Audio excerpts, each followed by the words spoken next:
अब उससे ऊपर जो चक्र है, जिसे कि हम कंठ में श्री कृष्ण का चक्र, इस जगह श्री कृष्ण जो गोप गोपियों के साथ खेला करते थे, वो बराबर बीचों बीच। अब तो आजकल ऐसे भी बुद्धिमान निकल गए कि वो कहते हैं कि जिन्होंने गीता बताई वो कृष्ण अलग और जो कृष्ण जो गोप थे वो अलग, और पता नहीं कितने उनके और तरीके बनाएंगे। ये जो कंठ है, इस कंठ में 16 है, क्योंकि उनकी 16 कला आप जानते हैं, 16 पंखुड़ियां हैं। इसे विशुद्धि चक्र कहते हैं, मैंने एकदम विशुद्ध, क्योंकि योगेश्वर है। योगेश्वर को कुछ चिपकता नहीं है, तो आप उनकी कहानियां जानती हैं कि वो साक्षात योगेश्वर है, उनको कुछ चिपकता नहीं, बिल्कुल विशुद्ध आत्मा। और जब विशुद्ध पे आप आ जाते हैं तो सारी चीज नाटक जैसे दिखाई देती है और आप साक्षी होकर उसे देखते हैं। कोई चीज आपको चिपकती नहीं, आप साक्षी होकर के देखते हैं कि ये तो ड्रामा चल रहा है। क्योंकि आप जिस पानी में या भवसागर में फंसे हुए अपने लहरों से डर रहे थे, उससे उठकर के आप नाव में बैठ गए, आप लहरें देख रहे हैं। ये साक्षी स्वरूपत्व आप में अंदर आ जाता है।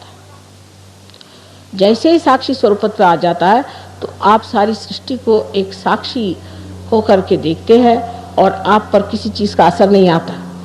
दूसरी बात यह है कि जो प्रश्न है आपके, उसका हल इससे बाहर निकलने पे ही होता।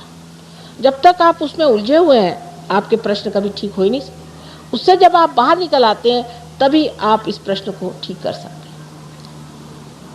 तो यहाँ पर बसा हुआ जो श्री कृष्ण का कंठ का स्थान है, इसमें भी 2 हिस्से हैं, एक को जैसे लेफ्ट कहें और एक राइट। लेफ्ट में श्री विष्णु माया का स्थान। श्री विष्णु माया के बारे में आप जानते हैं कि जो उनकी बहन थी, जिन्होंने स्वर्ग में जाकर के आकाशवाणी करी थी, बादलों में से गरज कर कहा था कंस से कि तेरा मारने वाला अभी जीवित है।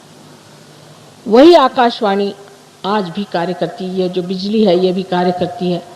और आप कभी देखिएगा तो आपको आश्चर्य होगा कि हमारे भी फोटो बड़े कमाल के आते हैं।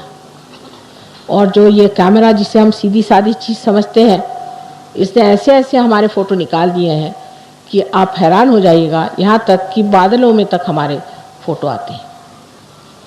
ये आकाशवाणी का कार्य है, ये विष्णु माया है। इस विष्णु माया पर ये कहना है कि जब हमें भाई बहन का विचार नहीं रहता, जब हमारे अंदर ये शुचिता नहीं रहती, हम जब दूसरी औरतों के और बुरी निगाह डालते हैं, तब भी ये चक्र पकड़ जाता है। या किसी कारणवश हम ये सोचते हैं कि हम पापी हैं, हम दुष्ट हैं, और इस तरह की बेकार की अपने बारे में न्यून कल्पना कर लेते हैं, तब भी ये चक्र पकड़ता है। ये कल्पना कहीं कहीं बहुत ज़्यादा मैं देखती हूँ कि हम तो पापी हैं, क्योंकि रात दिन जो आता कहता तुम लोग पापी हो, ये संसार पापी है, और जो बताने वाला वो कौन बड़ा धर्मात्मा है। ये सब बातें सुन सुन के मनुष्य अपने को इतना नीचा गिरा लेता है कि उसकी ये लेफ्ट विशुद्धि पकड़ती है, और इसके पकड़ जाने से अगर हृदय में भी पकड़ आ जाए तो अनजाना जैसी बड़ी घातक बीमारियां हो जाती हैं।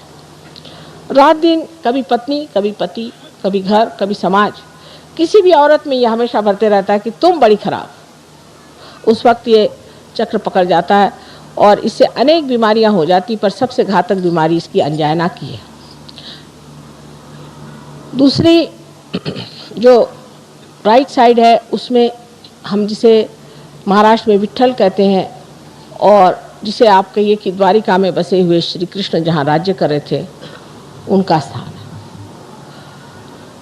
तो जब गोप गोपी बन के यहाँ रहते थे, तब उनका बीचों बीच स्थान है, और जब वो राज कर रहे थे द्वारिका में तो उनका राइट, और जब लेफ्ट में आप देखते हैं तो उनकी जो शक्ति स्त्री है वो उनकी बहन है। बीचों बीच में श्री कृष्ण की राधा, और इधर उनकी रुक्मिणी, उनकी पत्नी जो थी वो उनकी शक्ति थी। ऐसे ही मैंने आपसे कल बताया कि 5 शक्तियाँ वो और 16,000 और शक्तियाँ सारी श्री कृष्ण की यहाँ विट्ठल के स्थान पे है। लेकिन इसमें भी इतने दोष आ गए कि विठ्ठल की मूर्ति पंढरपुर में उनका साक्षात हुआ, जैसे आपके गोविंद महाराज की यहाँ मूर्ति आई है स्वयंभू। उसके बाद लोगों ने वहाँ पे अपना धंधा शुरू कर दिया और लोग एक एक महीना मुंह में तंबाकू डाल के विठ्ठल विठ्ठल विठ्ठल करते हुए पैदल जाते थे। अब तंबाकू जो है ये कृष्ण के विरोध में,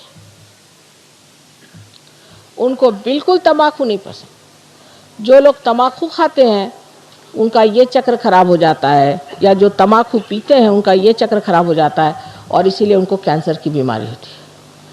इसका इलाज है आप अजवाइन की धुनी मुंह में लें, अजवाइन का पत्ता जला करके और उसकी बीड़ी फूकें, श्री कृष्ण उससे खुश रहते हैं। दूसरा इसका इलाज है कि आप मक्खन को दूध में या पानी में, गर्म पानी में डाल के उसे पिएं, उनको मक्खन बहुत पसंद है। नाक में आप घी डालें, घी और थोड़ा सा कपूर, क्योंकि कर्पूर गौरव आप जानते हैं कि आप कपूर के बड़े शौकीन हैं, सो कपूर थोड़ा सा डाल करके वो नाक में छोड़ें, कपूर माथे पे लगाएं। जो कुछ श्री कृष्ण को पसंद है वो सारा करने से वो प्रसन्न हो जाते हैं और आपका विशुद्धि चक्र ठीक हो सकता है, आपका कैंसर ठीक हो सकता है, आपकी सारी तकलीफें ठीक हो सकती। जब आप सबका गला पकड़ जाता है तो मेरा भी गला पकड़ जाता है, क्योंकि इतनी मेहनत पड़ जाती है उसको ठीक करते करते, तो भी पहाड़ जैसे लोगों की कुंडलिनी कभी कभी उठती ही नहीं, बड़ा प्रयत्न करना पड़ता। खासकर विशुद्धि चक्र पे ये 3 ऐसे पेंच बैठे हुए हैं।